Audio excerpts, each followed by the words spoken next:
सड़क तुरंत दुरुस्त करो वरना काम बंद कराएंगे, रक्षक प्रतिष्ठान की चेतावनी। शामगांव घाट में कीचड़ से 40 से ज्यादा हादसे, 22 किसानों की पाइपलाइन फटी। मसूर मायनी सड़क चौड़ीकरण के काम के दौरान शामगांव घाट पर खुदाई से भारी कीचड़ जमा हो गया है। पिछले 4 दिनों में यहां 40 से ज्यादा दुर्घटनाएं हो चुकी हैं। वहीं मसूर अंतवड़ी मार्ग पर खुदाई के दौरान 22 किसानों की पाइपलाइनें फट गई, जिससे सिंचाई बाधित हुई। ठेकेदार की लापरवाही से नाराज किसानों और वाहन चालकों की शिकायत पर रक्षक प्रतिष्ठान के जिला अध्यक्ष मनोज माली व कार्यकर्ता मौके पर पहुंचे। उन्होंने सार्वजनिक निर्माण विभाग के अधिकारियों व ठेकेदार को चेतावनी दी कि तुरंत सड़क और पाइपलाइन की मरम्मत करें, अन्यथा काम बंद कराया जाएगा। ब्यूरो चीफ विद्या मोरे की खास रिपोर्ट। जय शिवराय। मिसरे फाटा ते मायनीपर्यंत रस्त्याचं काम सुरू आहे। सोनाई कंस्ट्रक्शनला काम दिलेलं आहे। कामाच्या सुरुवातीपासूनच ही कंपनी वादाच्या भोवरा दिलेली आहे। मायनीच्या बाजूने त्यांनी काम जसं रेटत आणलंय, जसं उकराउकरी केली, तिथल्या ग्रामस्थांचा तिथे विरोध झाला आहे। सगळ्यात महत्वाचं की पावसाळ्यामध्ये चालत जरी आपण गेलो तरी आपण स्लिपून पडतोय। गाड्या आमच्या समोर आज जेव्हा हे सगळ्या पाहणीसाठी आम्ही कारण उत्तर बांधकाम विभागाचे अधिकारी माननीय धुमाळ साहेब, सोनाई कंस्ट्रक्शनचे अधिकारी आणि सगळ्यात महत्वाचं आहे की ह्या सगळ्या रस्त्यावरती एक कंपनी नेमली ऑब्झर्वेशनसाठी। सरकारनं त्याला पैसे देऊन त्यांना नेमलेलं आहे।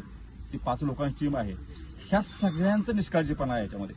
माननीय धुमाळ साहेबांना वारंवार ह्या रस्त्या संदर्भातल्या आम्ही तक्रारी देत होतो। स्थानिकांच्या तक्रारी ऐकून नाही 15-20 दिवसापूर्वी सगळे अंतवडीतले ग्रामस्थ त्यांच्या ऑफिसला जाऊन त्यांनी एक लेखी अर्ज दिला की आमच्या पाईपलाईन तुम्ही उखळल्या त्या तुम्ही आमच्या पाईपलाईन टाकून द्या। ही दादागिरीची भाषा त्यांची सोनाईवाल्यांची रक्षक प्रतिष्ठान सहन करणार नाही। आज ह्या सगळ्या ग्रामस्थांच्या तक्रारीनंतर आज आम्ही पाहणी दौरा केला। तिथं शामगावच्या घाटामध्ये गेल्यानंतर 7-8 लोक आमच्या समोर पडली। जर आमच्या लोकांचं जर तुम्ही जर रक्त सांगत असाल तर तुमच्या पुढे तुमचं रक्त बाहेर काढणार नाही, जेवढं त्यांना इशारा आम्ही त्यावेळी दिलेला आहे। त्यांना तात्काळ काम करून तिथं सगळं उतरून जीएसबीचं एक लेर टाकून कमीत कमी माणसांना या जायला रस्ता तर होईल। तुम्ही सरसकट उकरून टाकले ह्या सगळ्याच्यामध्ये, कुठल्याही रस्त्यामध्ये कुठलीही अडचण नाहीये।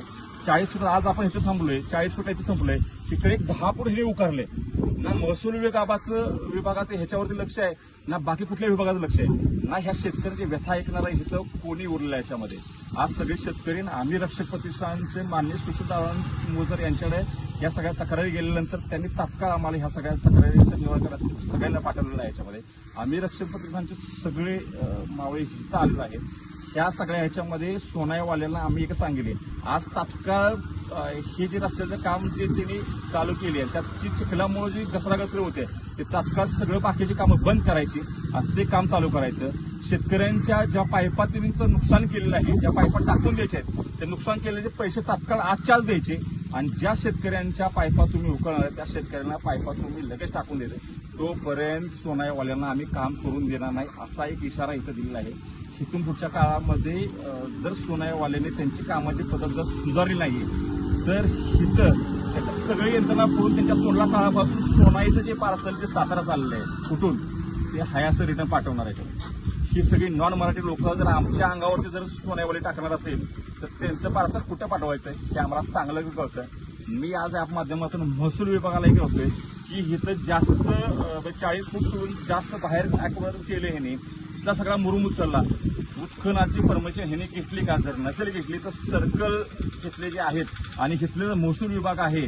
मी माननीय प्रांतसाहेबांना तहसीलदारांना एक ह्या संदर्भात निवेदन देणार आहे की ह्यांच्यावरती कारवाई करा, ह्यांचा बाप दाखवा। की सोनाईवाले तुम्ही बाप नाही, बाप शासन आहे इथं आणि इथं बाप इथला आमचा स्थानिक आहे।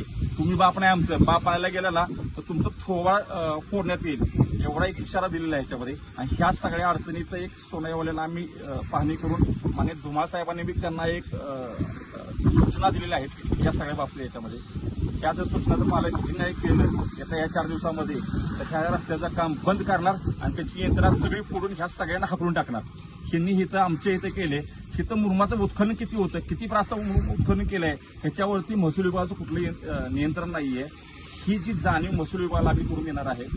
हा इशारा समजावा ह्यांनी, नाहीतर आमची धमकी समजावी। आता आम्ही तुमची धमकी सहन करायला इथं नाही बसलो, आता आमचा अंत आहे। आज हात जोडून सांगितले, येणाऱ्या 4 दिवसात हात सोडून सांगणार, एवढं सांगतो। जय महाराष्ट्र।